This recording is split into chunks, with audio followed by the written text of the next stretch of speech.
So అందరికీ నమస్కారం అండి. ఇది మన 8th వీడియోలో పూర్తిగా కూడా ఇంతకుముందు మనం 8th వీడియోలో మాట్లాడుకున్నాం. సో టర్మ్ ఇన్సూరెన్స్ ఎందుకు తీసుకోవాలి, పార్ట్ ఏ అయిపోయింది ఇంతకుముందు. సో ఇది పార్ట్ బి అనమాట. ఈ పార్ట్ బిలో ఇది మనకి 9th వీడియో కింద వస్తుంది. సో ఇక్కడ మనకి ఈ పార్ట్ బిలో ఇంతకుముందు మనం మాట్లాడుకున్నట్టుగా ఆ పర్సన్ చనిపోయిన తర్వాత ఇంకా వాళ్ళ ఫ్యామిలీకి ఆ ఏ అనే పర్సన్కి ఎటువంటి టర్మ్ ఇన్సూరెన్స్ ఏమీ లేదు. సో ఇంకా మనకి ఆ తర్వాత అంతా కూడా లైఫ్ లాంగ్ అంతా కూడా వాళ్ళు ఫైనాన్షియల్ పరంగా సఫర్ అవుతూనే ఉంటారు. సో ఆర్థికమైన ఇబ్బందులను ఎదుర్కొంటూ ఉంటారు. ఒకవేళ ఆ పర్సన్కి ఏజ్ మనకి 30 years అనుకుందాం. సో 30 years ఏజ్, అతనికి స్మోకింగ్ హ్యాబిట్ ఏం లేదు. స్మోకింగ్ కానీ టొబాకో కానీ లైక్ మనకి పాన్ మసాలా గుట్కా అంటారు కదా అవి. సో నాన్ స్మోకరు చదువుకున్నారు. ఎడ్యుకేషన్ గ్రాడ్యుయేషన్ కానీ 12th పాస్ కానీ ఎబో ఉంటుంది మనకి. సో ఇక్కడ మనకి చదువుకున్నారు. ఒక 1000 రూపాయలు అనమాట. సో 1000 రూపాయలు పెట్టి ఒక టర్మ్ ఇన్సూరెన్స్ తీసుకున్నారు. ఇంతకుముందు మనం చెప్పినట్టుగా ఇక్కడ ఆ పర్సన్కి ఎవ్రీ మంత్ 50,000 సంపాదిస్తున్నారు. సో ఇక్కడ ఏమవుతుంది, ఆ 1000 రూపాయలు పెట్టి టర్మ్ ఇన్సూరెన్స్ తీసుకున్నారు. సో ప్రతి నెల పే చేస్తూ ఉంటారు. అన్ఎక్స్పెక్టెడ్గా డెత్ జరిగింది. ఇంతకుముందు మనం వీడియోలో మాట్లాడుకున్నట్టుగా డెత్ జరిగిన తర్వాత మనకి ఈ ఫ్యామిలీ వాళ్ళు ఎవరైతే ఉన్నారో సో ఇన్సూరెన్స్ కంపెనీని అప్రోచ్ అవుతారు. అప్రోచ్ అయినప్పుడు ఆ పర్సన్ పేరు మీద ₹1,00,00,000 పాలసీ ఏదైతే ఉంటుందో ఈ ₹1,00,00,000 పాలసీ మొత్తం కూడా వాళ్ళ వైఫ్ నామినీగా ఉంటారు కాబట్టి ఆ నామినీ అకౌంట్లో వేస్తారు. సో అదంతా కూడా ప్రొసీజర్ ఉంటుంది. మీకు ఫర్దర్గా ఆ వీడియో కూడా నేను చెప్తాను. సో ప్రస్తుతానికైతే ఈ వీడియోలో ఇలా ఉంటుందన్నమాట. సో ఇంకా ఇక్కడ అతను తీసుకున్న ఈ ₹1000 ప్రీమియంతో వాళ్ళ ఫ్యామిలీని ఏ విధంగా సెక్యూర్ చేసుకున్నాడు అనేది మనం ఇక్కడ చూస్తాం. చూడండి. సో ఇప్పుడు ఆమె దగ్గర ₹1,00,00,000 దాకా అమౌంట్ వచ్చినాయి.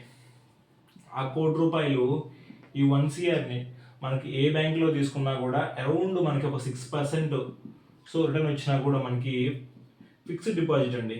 సో ఎఫ్డి ఇక్కడ మనకి ఆ ఇన్కమ్ ఆగిపోకూడదు. ఇది ఫర్ ఎగ్జాంపుల్ కోసం చెప్తున్నాను. నార్మల్గా మీకు గోల్డ్ అవ్వచ్చు, స్టాక్ మార్కెట్ అవ్వచ్చు, అవన్నీ చాలా అవైలబిలిటీస్ ఉంటాయి బయట.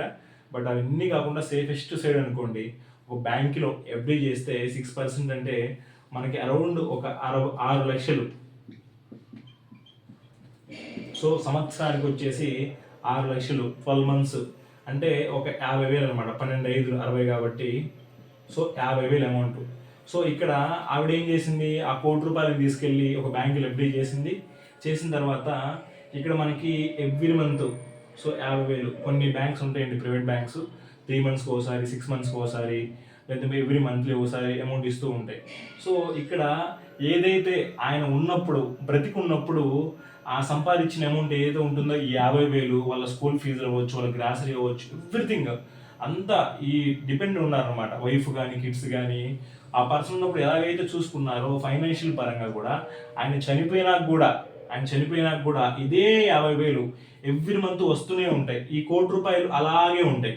సో అది ఈ ఎక్కడికి వెళ్ళవండి. ఈ ₹1,00,00,000 ఎఫ్డి చేస్తే అలాగే ఉంటాయి. సో పూర్తిగా ఇన్ని ఇయర్స్ అయినా సరే వాళ్ళ పిల్లలు పెరిగి పెద్ద అయ్యే పూర్తిగా కూడా ఈ 50,000 ఏదైతే అమౌంట్ ఉంటుందో ఆ అమౌంట్ అలా వస్తూనే ఉంటాయి. సో ఆ పర్సన్ చనిపోయినా కూడా ఆయన తీసుకున్న ఏదైతే ఉంటుందో ₹1,000 అండి. సో ₹1,000 అంటే అరౌండ్ మనకి ఒక కాఫీ టీ తాగే అలవాటు ఉన్న వాళ్ళకి తెలుసండి. సో అరౌండ్ మనకి ఒక టీ అనుకుందాం, టీ ₹20 ఉన్నా కూడా మనకి సో 30 రోజులు 600 అవుతుంది. ఏది జస్ట్ ఓన్లీ ఒక పూట తాగే వాళ్ళకి. లేదు ఇంకొక పూట కూడా తాగుతారు వాళ్ళు, అంటే డైలీ 2 సార్లు కూడా తాగే వాళ్ళు ఉంటారు. సో వాళ్ళకి కూడా మనకి 600 అంటే 1,200. సో ఇక్కడ మనకి పూర్తిగా కూడా ఒక నార్మల్గా అంటూ ఉంటారు అడ్వర్టైజ్మెంట్లలో కూడా మనకి ఒక కాఫీ టీ అంత ఖర్చే ఉంటుంది టర్మ్ ఇన్సూరెన్స్ అని. అది మాత్రం వాస్తవమేనండి. సో నేను చెప్తాను ఫర్దర్గా ప్రైస్ ఎలా ఉంటాయి అవన్నీ కూడా వస్తూ ఉంటాయి వీడియోస్లో. సో ఇక్కడ ఆ ₹1,000 తీసుకోవడం వల్ల టర్మ్ ఇన్సూరెన్స్ ఆ ఫ్యామిలీ సెక్యూర్ అయిందనమాట. అంటే ఇక్కడ పూర్తిగా కూడా ఫైనాన్షియల్గా ఆ పర్సన్ లేకపోయినా కూడా సో తన ఫ్యామిలీని సో ఫైనాన్షియల్ పరంగా సో సేఫ్గా ఉంచుకున్నారనమాట. ఆ పర్సన్ ఏ అనే పర్సన్ చనిపోయినా కూడా ₹1,000 తీసుకోవడం వల్ల టర్మ్ ఇన్సూరెన్స్ ₹1,000 తోటి ఆ ₹1,00,00,000 అమౌంట్ వచ్చింది కదా. సో ఈ ఫ్యామిలీకి పూర్తిగా కూడా ఎవరైతే ఈ వైఫ్ ఉంటారు, కిడ్స్ ఉంటారు, లేదంటే మనకి పేరెంట్స్ ఉంటారు, సిబ్లింగ్స్ ఉంటారు, అందరూ కూడా సో ఇట్లా ఈ ఫ్యామిలీ ఫైనాన్షియల్గా సేఫ్ అయిందనమాట. సో టర్మ్ ఇన్సూరెన్స్ ఎందుకు తీసుకోవాలి అంటే పూర్తిగా ఇది ఒక్కటే కాన్సెప్ట్ అండి. ఇది ఒక్క లైనే ఉంటుంది. మీ ఫ్యామిలీని ఫైనాన్షియల్గా సెక్యూర్ చేసుకోవడానికి పూర్తిగా కూడా మీరు లేనప్పుడు, మనం లేకపోతే జస్ట్ ఇమాజిన్ అండి, జస్ట్ ఇమాజిన్ మనకి ఏదో అవుతుందని కాదు, ఒకవేళ ఏదన్నా జరిగి ఏదన్నా రిస్క్ జరిగితే, రిస్క్ హ్యాపెన్ అయితే, సో మన ఫ్యామిలీని మనలాగా ప్రేమగా చూసుకొని ఇష్టంగా చూసుకునే వాళ్ళు ఎవరైనా ఉంటారా బయట నుంచి వచ్చి, అందులో ఫైనాన్షియల్ పరంగా ఎవరైనా హెల్ప్ చేస్తారంటే నో వన్ అండి, ఎవరు చేయరు ఈ రోజుల్లో. సో పూర్తిగా కూడా మనకు ఈ వీడియోలో అయితే ఇంత ఉంటుంది. సో ఈ విధంగా మనకి టర్మ్ ఇన్సూరెన్స్ పూర్తిగా కూడా మనకి ఒక రెస్పాన్సిబిలిటీ అండి, అంతే. ఆ బాధ్యత మనం తీసుకుంటాం, అంతకుమించి ఏమీ కాదు. సో బాధ్యత మనకి ఒక రెస్పాన్సిబిలిటీ తోటి తీసుకుంటామండి టర్మ్ ఇన్సూరెన్స్ ఎప్పుడు కూడా ఫ్యామిలీ గురించి. సో మీకు ఇంకా ఒక లైవ్ ఎగ్జాంపుల్ ఏదైనా కావాలి అనుకుంటే, మీకు తెలిసిన వాళ్ళల్లో మీ ఫ్రెండ్స్ అవ్వచ్చు, లేదు ఫ్యామిలీ మెంబర్స్ అవ్వచ్చు, లేకపోతే రిలేటివ్స్ బంధువులు అవ్వచ్చు, ఖచ్చితంగా ఎవరో లైక్ మీకు దూర బంధువులైనా సరే, ఎవరైనా మనకు తెలిసిన వాళ్ళు అయినా సరే, ఒక ఎర్నింగ్ చేసే పర్సన్ చనిపోతే ఆ ఫ్యామిలీ ఎంత ఇబ్బందుల్లో ఉంటుంది మీరు చూసే ఉంటారు ఖచ్చితంగా. ఎందుకంటే మన చుట్టూ కూడా రోజు జరుగుతూ ఉంటాయి అవన్నీ కూడా. సో ఈ వీడియోలో ఇంతేనండి, మనకి ఇది పార్ట్ బిలో వస్తుంది. So thank you so much అండి ఫర్ వాచింగ్ దిస్ వీడియో.